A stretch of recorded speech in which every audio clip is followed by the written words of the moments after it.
Olá, eu sou Bruna Vila, pediatra e professora de pediatria, e hoje eu vou falar sobre a semiologia pediátrica. A semiologia médica é o estudo dos sinais e sintomas das doenças humanas. É considerado a base ou o fundamento do método clínico. A anamnese ainda hoje, mesmo com toda a evolução tecnológica, é na maioria dos pacientes o fator isolado mais importante para se chegar a um diagnóstico. Cerca de 60% dos diagnósticos são possíveis após a realização da anamnese. Após a realização do exame físico completo, essa taxa pode chegar até 90%.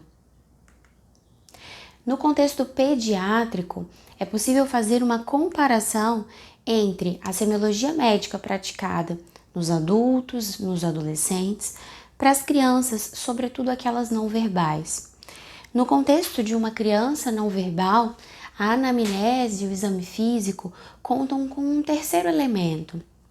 O indivíduo, cuidador dessa criança, que pode ou não ter um vínculo familiar, uma relação familiar com essa criança, que vai intermediar o momento da consulta, trazendo as informações que o médico necessita para o seu raciocínio clínico. Mas é importante ressaltar que, independente da presença dessa terceira figura, a atenção do médico ela deverá ser sempre para a criança. O foco principal da consulta será sempre a criança, independente da sua idade, do grau de compreensão e de interação dessa criança. A semiologia pediátrica, portanto, ela vai estar voltada para os indivíduos de 0 a 20 anos e, por conta das particularidades e peculiaridades de cada uma das faixas etárias ou dos grupos etários dentro da pediatria, nós costumamos dividir o roteiro da consulta pediátrica para as fases: recém-nascidos até 28 dias, lactentes a partir dos 28 dias até os 2 anos, os pré-escolares dos 2 anos até os 6, os escolares dos 6 aos 10 e os adolescentes de 10 a 20 anos incompletos. Além de todas as particularidades que a semiologia pediátrica traz, pela complexidade mesmo da criança, nós ainda temos alguns desafios a mais, como por exemplo a criança que não se deixa examinar. E essa situação da criança que não se deixa examinar, ela pode ocorrer por vários motivos, Tanto por uma situação fisiológica, ali por volta do segundo, terceiro, trimestre de vida, que se inicia o estranhamento e a criança, aquele lactente, evita o contato, de algum indivíduo que não faça parte do seu convívio diário, do seu convívio familiar. A gente pode também ter a criança que não se deixa examinar por estar dentro, de uma condição de neuroatipia, uma criança que teve um contexto de violência e por isso adota uma postura mais defensiva. Mas independente desses desafios, o pediatra ele precisa ter flexibilidade, dinamizar a sua consulta, pois nós sabemos que é importantíssimo que a anamnese e o exame físico não sejam abreviados ou apressados. É muito importante deixar claro para esses pais dessa criança que não se deixa examinar que o exame físico ele é essencial, que ele vai ser realizado de uma forma um pouco mais cautelosa. Podemos trazer alguns recursos lúdicos, para tentar gerar um ambiente mais acolhedor e mais tranquilizador para essa criança e para essa família. Em relação à relação médico-paciente, a consulta pediátrica ela exige do médico uma atenção ainda mais especial à relação com a família, uma vez que a criança, sobretudo as crianças menores, são 100% dependentes de suas famílias para adesão ao tratamento, Então, o sucesso desse acompanhamento, ele depende inteiramente de uma boa relação médico, criança e família. Independente da faixa etária do paciente ou do grau de compreensão e interação, o paciente deve ser sempre o foco dessa relação e o centro, da consulta. Joaquim Antônio César Mota, no livro Semiologia da Criança e do Adolescente, um capítulo, né, deste livro de 2010, ele cita: junte e articule os sintomas, os sinais e o relato do paciente e de sua família e tereis uma narrativa. Desata-os e terás outra vez apenas sintomas, sinais e queixas. Ou seja, as doenças podem ser semelhantes, mas os pacientes nunca serão exatamente iguais. Por isso é tão importante que o pediatra tenha a sensibilidade de fazer a leitura do que está no sutil.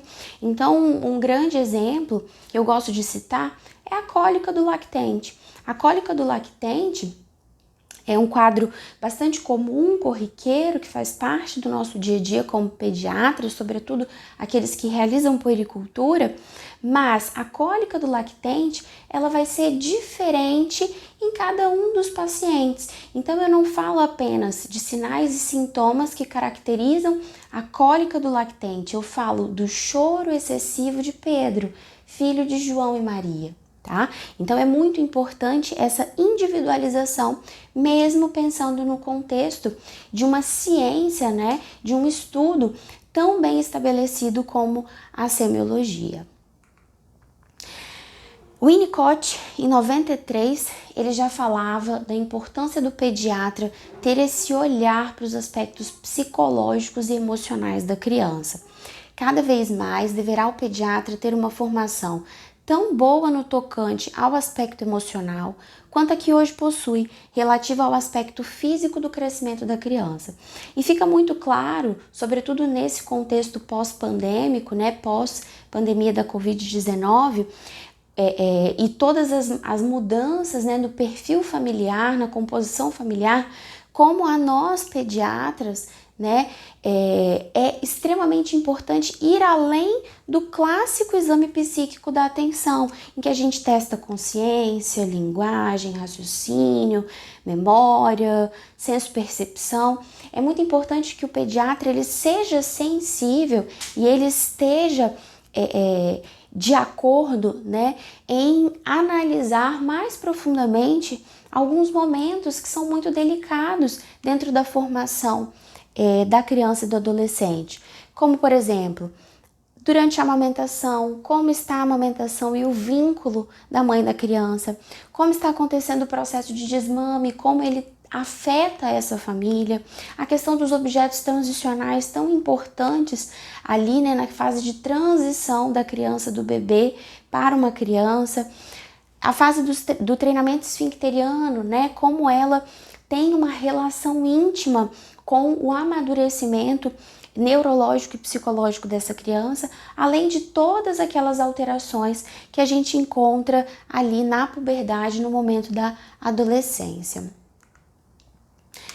A semiologia pediátrica, didaticamente, ela utiliza um roteiro de consulta, tá? Que vai ser um roteiro adaptado para cada faixa etária, pensando justamente nas particularidades que cada uma dessas idades traz para gente.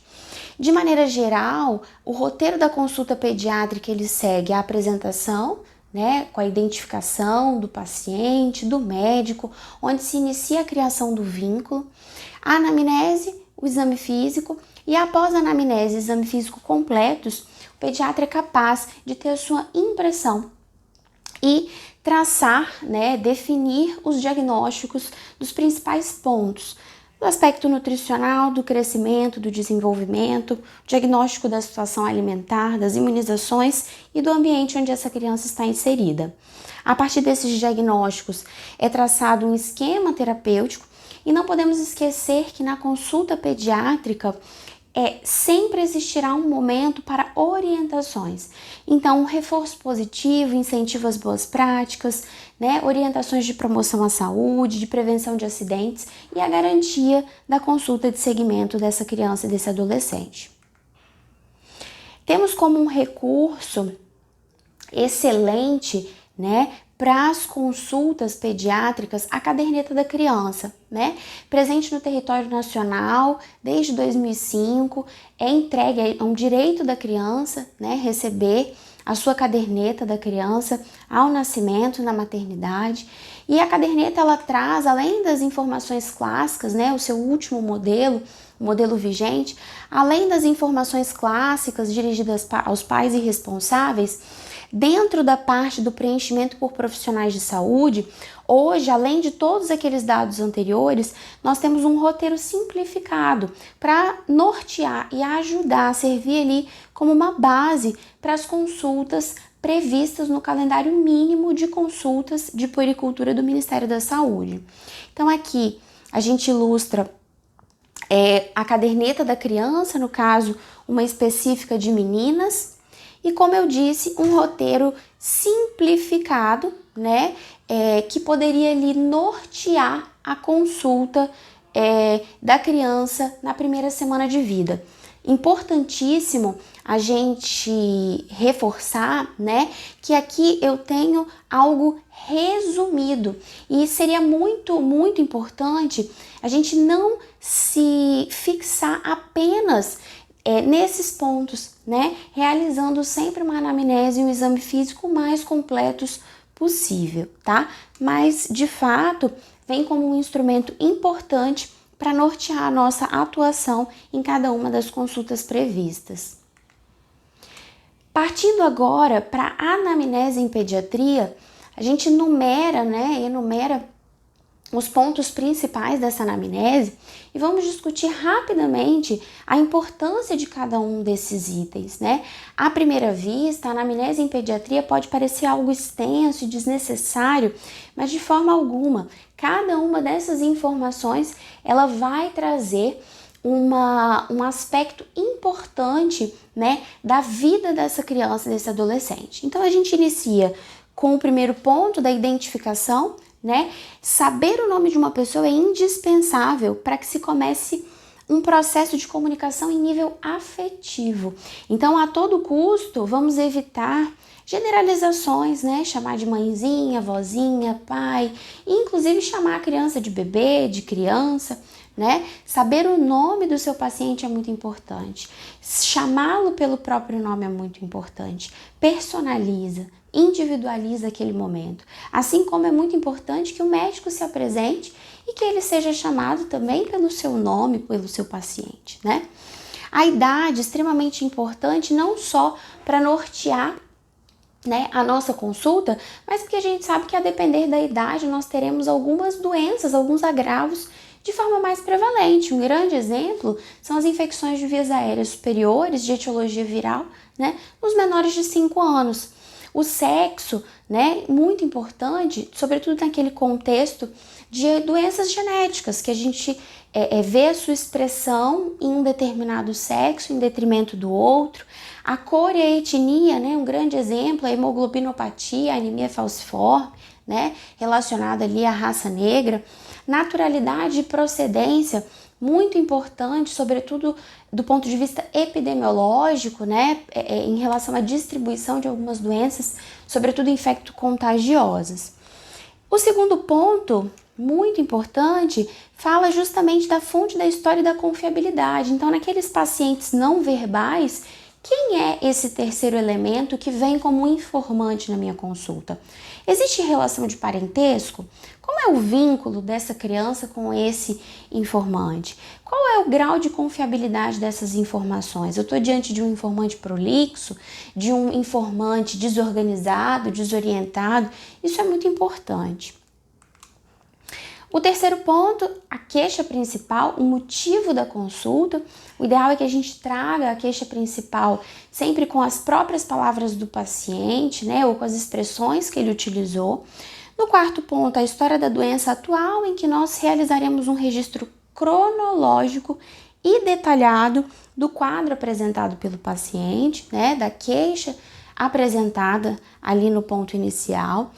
Seguindo, nós faremos o interrogatório dos diversos sintomas para garantir que o paciente não se esqueça de relatar algum sintoma que seja importante para o meu diagnóstico, mas que o paciente não se recorde, tá? Que ele não tenha valorizado.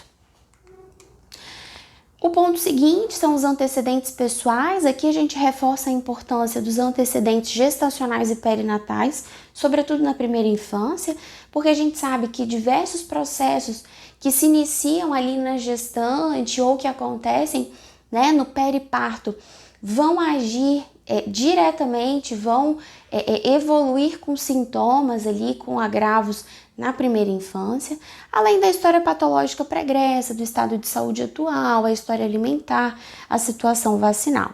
Em seguida, abordaremos os hábitos de vida, né? Hábitos, vícios, então o hábito de sugar dedo, de chupar chupeta, o próprio objeto transicional, né?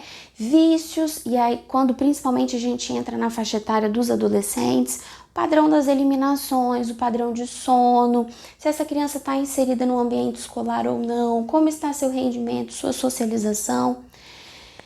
Próximo ponto, os antecedentes familiares, né? Importantíssimo, pois nós sabemos o impacto, né, que a gente tem em relação à genética, né, e à herança de algumas doenças ou o aumento da prevalência a depender da história familiar e por fim, né, as condições socioeconômicas e culturais dessa criança. Finalizando a anamnese, que, como eu disse, né, deverá ser o mais completa possível, sempre, vamos partir para o exame físico. O exame físico em pediatria, ele sempre vai se iniciar com a realização da antropometria, ou seja, com as medidas antropométricas dessa criança. E depois eu vou dividir, também didaticamente, por grupos etários, aproveitando as semelhanças que nós teremos no exame físico do recém-nascido, a semelhança que nós temos do exame físico entre lactente, pré-escolar e escolar e as semelhanças que a gente tem do exame físico ali no grupo de adolescentes. A antropometria é um elemento fundamental para a avaliação do crescimento das nossas crianças e dos nossos adolescentes. Mas para a antropometria ser confiável e, de fato, trazer para o profissional um acompanhamento adequado do crescimento dessa criança, eu preciso ter muito cuidado na padronização, ou seja, como essa antropometria está sendo realizada. Eu preciso ter profissional treinado para isso e eu preciso não só escolher o equipamento mais adequado, como também garantir a manutenção desses equipamentos, né? As medidas antropométricas principais são peso, estatura ou comprimento, né? Dependendo de como é feita essa aferição. Estatura, quando é feito com um paciente em ortostase de pé, comprimento, quando é feito em decúbito dorsal, o perímetro cefálico e a partir do peso, estatura ou comprimento, realizar o cálculo, né, do IMC, do índice de massa corpórea, só relembrando, IMC, peso em quilos, dividido pela altura ao quadrado em metros, né? É extremamente importante obter essas medidas antropométricas e realizar o cálculo do IMC, pois essas medidas, elas vão dar origem aos índices antropométricos, né, quando relacionadas entre si e relacionadas à faixa etária e à idade da criança, e são justamente elas que nós vamos colocar nas curvas de avaliação do crescimento para fazer o acompanhamento dessa criança e desse adolescente. Além dessas medidas antropométricas, nós temos também a avaliação dos segmentos corporais, né? Importantíssimo quando eu estou na suspeita, por exemplo, de uma acondroplasia. Envergadura, também, né? Muito importante. A medida de dobras cutâneas, circunferência abdominal e circunferência do pescoço, sobretudo quando eu estou diante de um quadro de sobrepeso, de obesidade, né? Mas para que a antropometria ela seja de fato confiável e que não exista um viés, né, do examinador, eu preciso escolher o equipamento adequado e empregar a técnica adequada, né? Então, para crianças menores de 3 anos, nós faremos a medida do peso com a criança deitada ou sentada, utilizando a balança pediátrica mecânica, tá? E para a medida do comprimento, dessas crianças menores de 3 anos que não sustentam a ortostase, né, ou não conseguem ficar na posição mais adequada em ortostase para fazer a medida da estatura, eu vou utilizar a régua antropométrica horizontal, tá? Importantíssimo que para a realização da antropometria a criança esteja descalça, despida, inclusive sem fraldas, né? A gente sabe que uma fralda tamanho G que tenha urina ou fezes, ela pode levar em um incremento de até 200, 300 gramas, né, no peso dessa criança, e a gente não quer esse tipo de viés. Vamos utilizar então para os menores de 3 anos esses equipamentos, né? É muito importante naquelas crianças que já têm já surgiu, né, o pudor, né, que a gente deixa a criança menos exposta possível, né, mas com o corpo o suficiente exposto para não trazer um viés durante a nossa aferição. E aqui, só para relembrar, o correto posicionamento do examinador para realizar a leitura do peso na balança infantil, e aqui o correto posicionamento do examinador e da criança para a técnica adequada de aferição do comprimento. Então, lembrar, a criança sem adornos na cabeça, a cabeça aqui posicionada, né, junto ao cursor fixo, a cabeça numa posição neutra, evitando hiperextensão ou flexão do pescoço, garantir que a criança esteja em decúbito dorsal com toda a superfície do corpo encostada na maca, garantir o correto posicionamento da articulação aqui coxofemoral e também da articulação do joelho, de modo que o membro fique nessa posição, e garantir o correto posicionamento dos pés. Então, o calcanhar, né, e a planta dos pés, ela deve estar em 90 graus, né, perfeito aqui com a superfície da maca. E a minha leitura desse comprimento, ela vai ser feita através da movimentação do cursor móvel, que vai estar justamente aqui no pezinho da criança. Já os adultos, adolescentes, crianças acima de 3 anos, né, nós vamos utilizar como instrumentos a balança plataforma modelo adulto e a régua antropométrica vertical. Importantíssimo também que essa criança, esse adolescente, esteja com o mínimo de roupa possível, claro, tendo a questão do bom senso em relação ao pudor e à exposição desse paciente, né? É muito importante que essa balança, assim como a outra, né, esteja calibrada e que o dispositivo seja travado antes do início do exame, né, para garantir a confiabilidade, né, o paciente numa posição adequada em cima da plataforma. E em relação à altura, importantíssimo o paciente descalço, né, com os pés juntos, numa postura relaxada, porém com as costas, né, com o dorso ali encostando quase a totalidade na parede, né, onde vai estar fixada essa escala numérica, tá? Importantíssimo que os pés, além de estarem juntos e alinhados, o calcanhar esteja totalmente encostado na parede, a posição da cabeça da criança, né, muito importante que ela esteja em posição neutra, com um olhar paralelo ao chão, tá? Para garantir que nós não teremos um erro na aferição dessa estatura.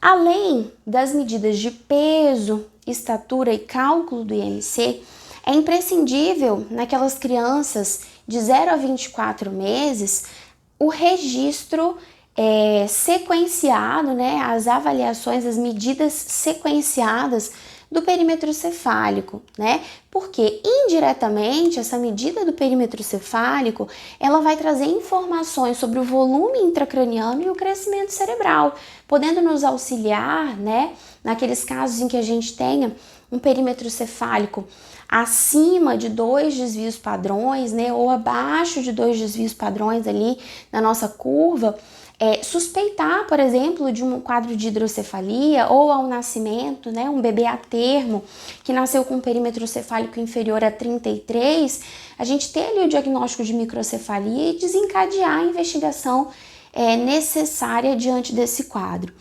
Para correta avaliação do perímetro cefálico, vamos utilizar como pontos de referência a glabela e a proeminência occipital. Muito importante que se respeite esses pontos, né, para que qualquer examinador chegue no mesmo resultado, né? Partindo agora, saindo da parte inicial do exame físico, né, que se iniciou com a antropometria, eu vou trazer algumas particularidades da consulta do recém-nascido. Então, voltando em alguns dados de anamnese, mas também com um foco maior nas particularidades do exame físico do recém-nascido. Então, lembrar que para o recém-nascido é primordial que a gente obtenha de forma completa, né, uma anamnese materna, os dados do parto e do nascimento.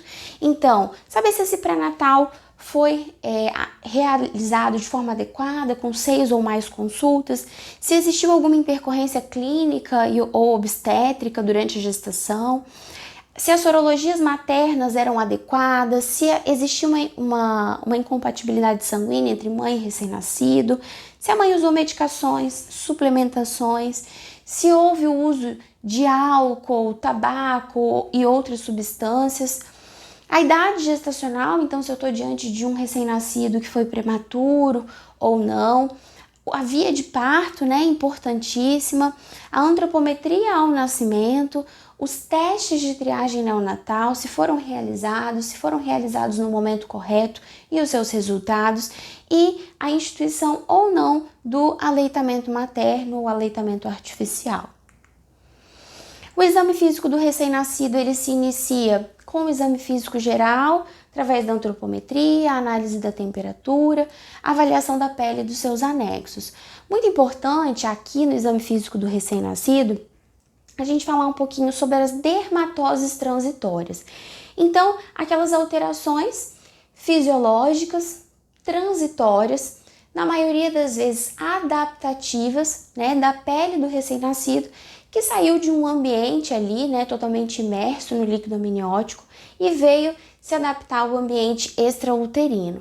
Então, entre as dermatoses transitórias mais comuns ali do período neonatal, a gente pode citar o milium sebáceo, né, nessa localização, sobretudo, de nariz, de mento, né, a crosta láctea, aquela dermatite seborreica do recém-nascido, a icterícia, na maioria das vezes, né, fisiológica, entre o 3º ali até o 5º, 7º dia de vida do bebê.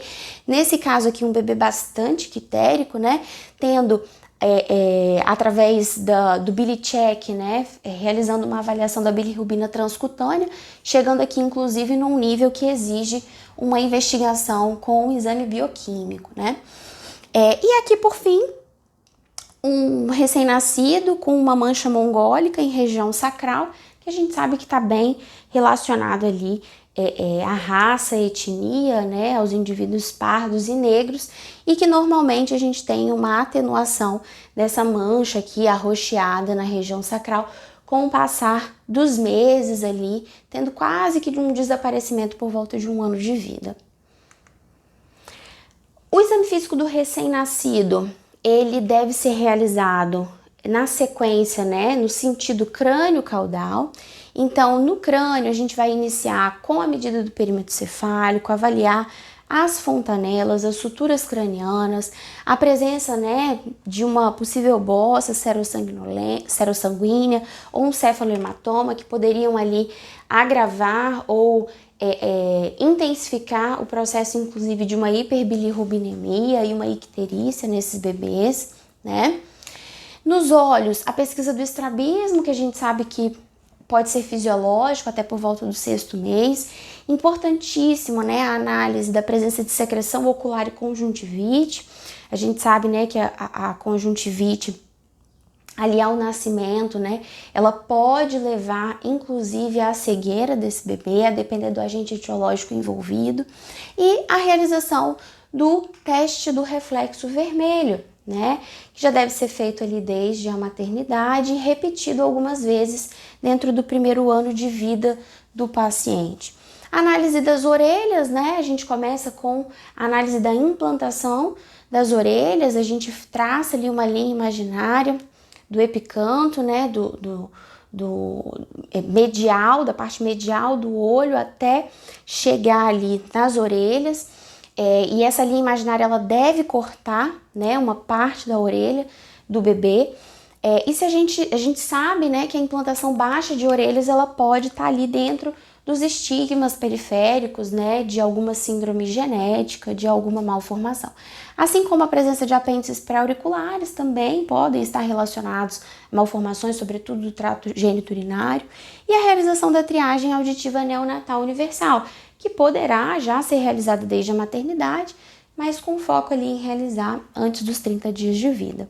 Avaliar o nariz, a permeabilidade, né? A presença de secreção piossanguinolenta, que pode sugerir um quadro de sífilis, né? Na boquinha da criança, avaliar não só a formação dessa boca, né? Então, presença de lábio leporino, fenda palatina, mas também a presença de pérolas de Epstein também, uma lesão transitória ali, da boca do recém-nascido, a presença de candidíase oral, que acaba sendo um pouco mais prevalente nessa faixa etária, e partimos para o exame do tórax, né, através da semiologia respiratória. Lembrar que nos indivíduos menores de 2 anos é importantíssimo que a gente faça uma análise do padrão respiratório em 1 minuto completo, por conta de uma certa irregularidade ali respiratória que esse indivíduo possui nessa faixa etária. A gente pode subestimar ou superestimar a frequência respiratória se a gente não conta em 1 minuto, né? Avaliar o ritmo, a periodicidade, se tem pausa, né, apneia, se essa pausa leva a uma repercussão clínica ou não, e a ausculta respiratória. Avaliar sempre a presença de esforço respiratório, né, traduzido ali pela presença de tiragens, retrações, batimento de aletas nasais, a cor desse bebê, né, pensando em algum grau, de cianose. E passamos para a semiologia cardíaca, essencial no recém-nascido, né, assim como em todas as crianças. Mas principalmente aqui, porque a gente pode inclusive suspeitar fortemente e pensar ali num diagnóstico, por exemplo, de coarctação de aorta, simplesmente pela palpação dos pulsos em membros superiores e membros inferiores, né? Então, importantíssima a palpação dos pulsos nos 4 membros. Lembrar que a avaliação da perfusão capilar periférica, ela pode ser afetada pela temperatura do ambiente em que o lactente ou recém-nascido está, e a forma correta de testar aqui nos bebês menores não é através da polpa digital, né? O que a gente utiliza é fechar a mãozinha desse bebê por 15 segundos, abrir e avaliar o retorno ali do sangue.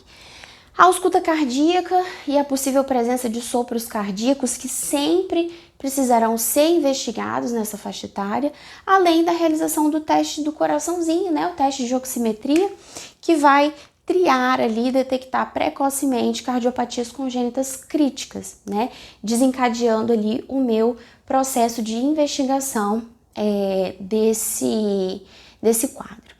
Na semiologia do abdômen do recém-nascido, a gente precisa chamar atenção para a presença do coto umbilical, assim como acompanhar a evolução natural, né, desse coto para necrose e queda, né? A gente sabe que é muito importante, inclusive complicações locais que possam surgir a partir de uma evolução atípica ou desfavorável para infecção, enfim.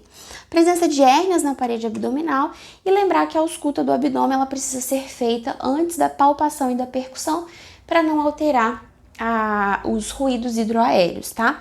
Lembrar que no bebê menor, né, no recém-nascido, no lactente jovem, o fígado ele pode ser palpável, mesmo não existindo uma hepatomegalia, né? E importantíssimo a gente avaliar a eliminação do mecônio, que deverá acontecer nas primeiras 48 horas de vida. Na região inguinal e de genitália, é muito importante a gente avaliar a genitália dessa criança, se é uma genitália tipicamente feminina ou masculina, ou se há uma suspeita de genitália ambígua, que precisará ser abordada ainda, investigado ainda na maternidade. No caso das meninas, se existe sinéquia, né, de pequenos lábios. No caso dos meninos, a posição do meato uretral, que poderia levar ali a um diagnóstico de hipospádia ou epispádia. A fimose, que nós sabemos que é fisiológica nessa faixa etária, né? Avaliar a bolsa escrotal, se a gente tem hidrocele, se os testículos, né, ambos já migraram para a bolsa escrotal. Avaliar o ânus, então, para aqueles pacientes em que houve eliminação de mecônio, a gente sabe que esse ânus é um ânus pérvio, né? Mas naqueles em que houve um atraso ou não se registrou ainda uma eliminação de mecônio, importante passar uma sondinha para avaliar a permeabilidade. A avaliação do sistema músculo-esquelético com o exame completo da coluna, né? Para a gente não deixar passar os chamados disrafismos ocultos, né? Com as mielomeningoceles, enfim, né? Pesquisa da displasia congênita do quadril através da manobra de Ortolani e Barlow. Avaliar a simetria e a movimentação desses membros, né? Na avaliação do sistema nervoso, avaliar o tônus muscular, que nessa idade deverá ser um tônus em flexão, né? Avaliar o comportamento dessa criança e principalmente os reflexos primitivos, que nesse momento vão me mostrar imaturidade neurológica, porém um sistema nervoso atuante e funcionante, compatível com a idade do meu paciente.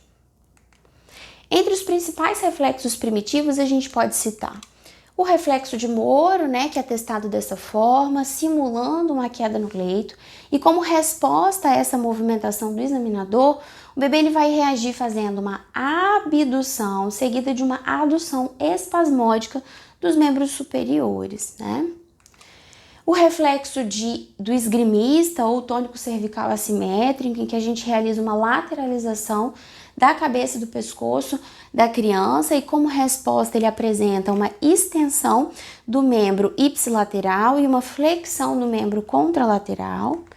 E o reflexo de marcha, em que a gente coloca a plantinha do pé da criança numa superfície reta e rígida, e esse recém-nascido ele responde, né, intercalando ali os pezinhos, colocando para frente, simulando uma caminhada, né?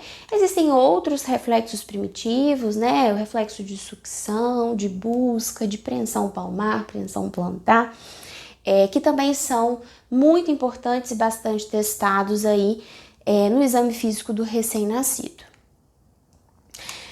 Bom, fechando, né, as particularidades do exame físico, né, e da consulta do recém-nascido, nós partimos para os lactentes pré-escolares e escolares. Muito importante a gente lembrar que aqui começa a surgir aquele desafio do paciente que não se deixa examinar, de uma forma totalmente fisiológica, né? E até de certa forma positiva, mostrando um amadurecimento neurológico da criança que já reconhece suas figuras de segurança, né? Então, diante desse desafio, muitas vezes, a sequência crânio-caudal ela não é possível.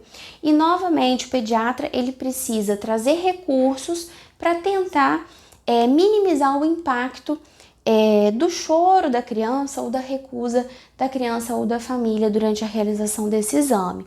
Muitas vezes é essencial que a gente inicie, sobretudo a análise, né, do padrão respiratório, da frequência cardíaca, frequência respiratória, do comportamento da criança ainda no colo da mãe, né? Porque ali ela vai ficar tranquila, ela vai se sentir acolhida, protegida, né? E assim como o exame físico do recém-nascido, do adolescente e do adulto, ele vai se iniciar com a antropometria, avaliação da temperatura, análise da pele e dos seus anexos.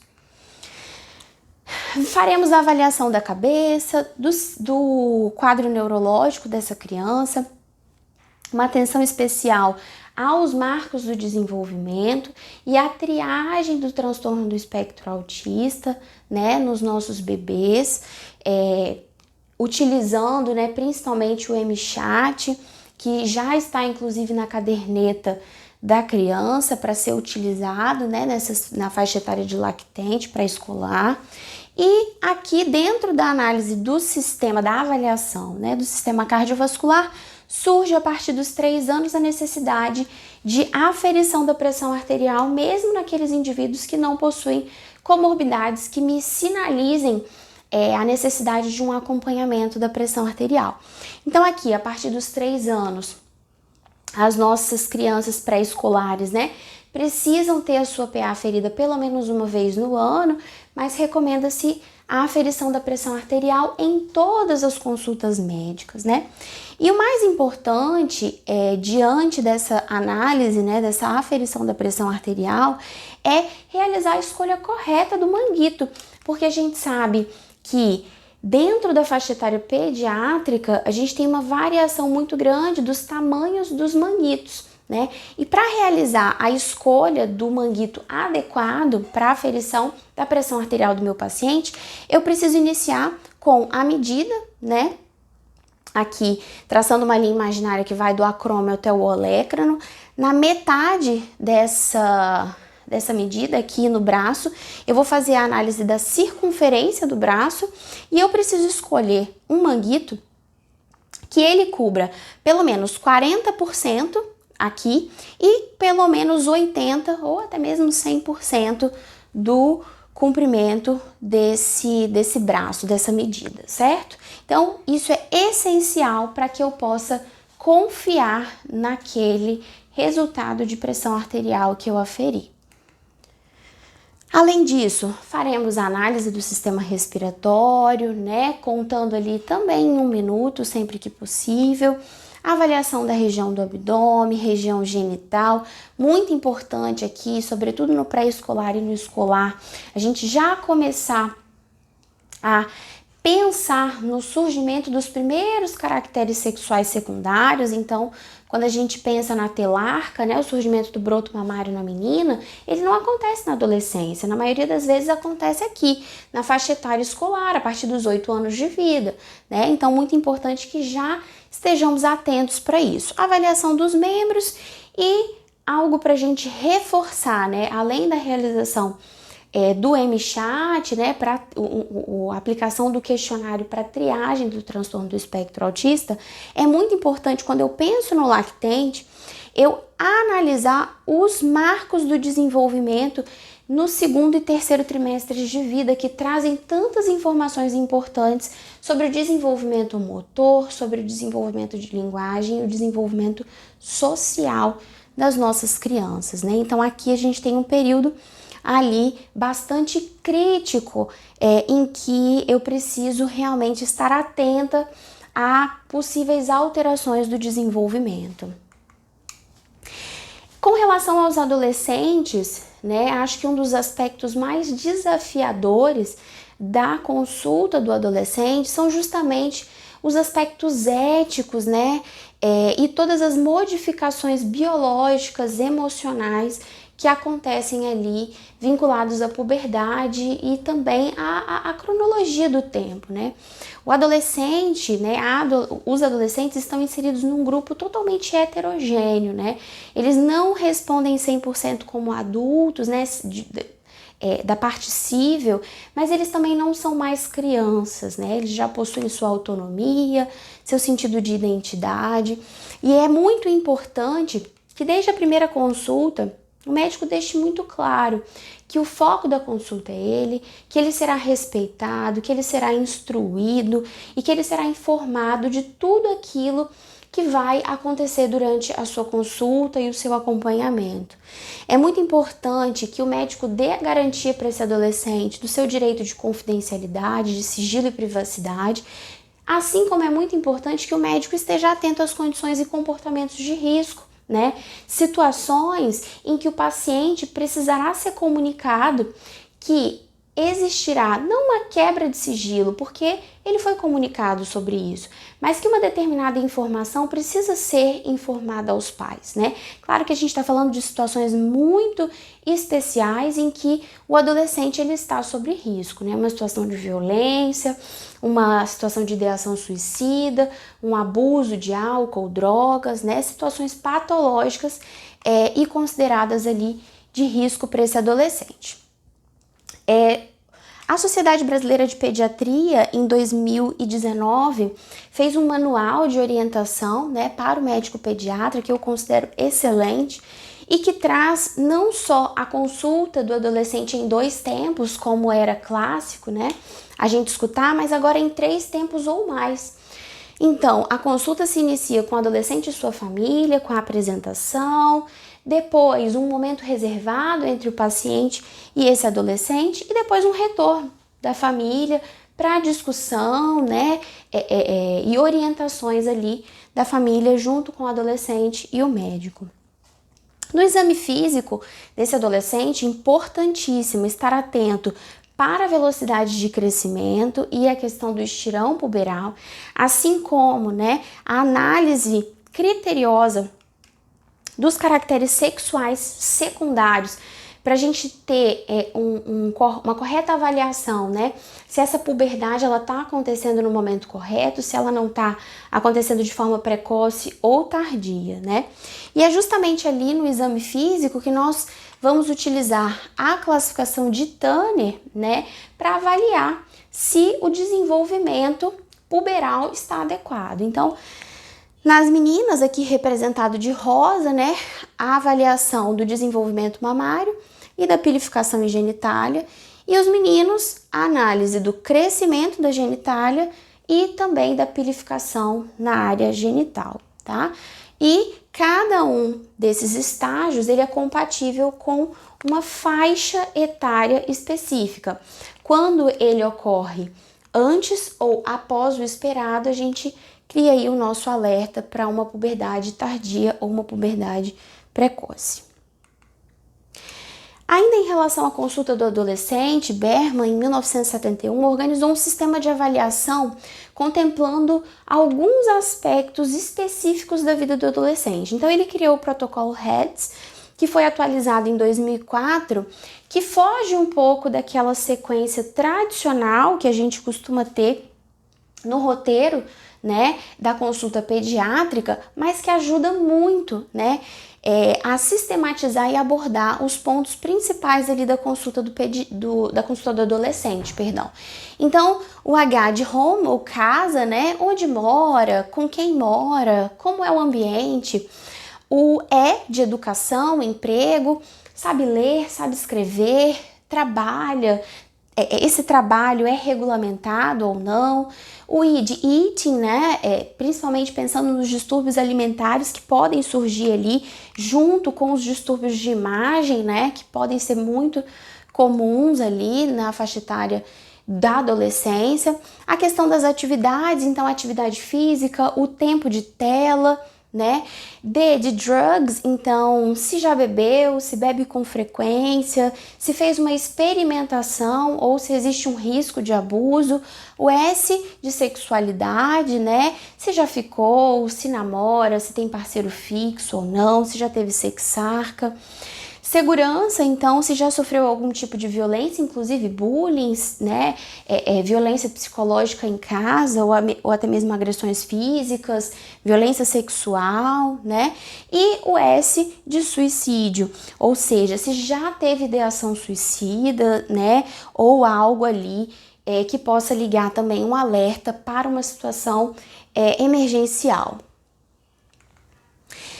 Por fim, então, eu volto à imagem inicial, né, em que a gente tem aqui um contexto, né, de uma consulta pediátrica, em que é importantíssimo a gente lembrar que é de responsabilidade do médico, né, prover um ambiente acolhedor para essa criança, para esse adolescente, para essa família, ser um bom ouvinte. Então a gente sabe que existe uma técnica para a realização da semiologia médica, da semiologia pediátrica, e que, como regra de ouro, né, o médico precisa conduzir mais. A condução, ela tem como item essencial a escuta ativa, né? O médico precisa ser técnico, guardar rigidez técnica, mas ele precisa também estar ciente de que, sobretudo em algumas faixas etárias, algumas adaptações são necessárias, né? Como a gente citou, os adolescentes, como a gente citou, os lactentes, né? E que sempre, independente da idade, do grau de interação, do grau de maturação neurológica dessa criança, esse paciente deve ser sempre o foco da nossa atenção. Dessa forma, eu encerro, deixo aqui as referências bibliográficas utilizadas nessa exposição. Agradeço a oportunidade e até uma próxima.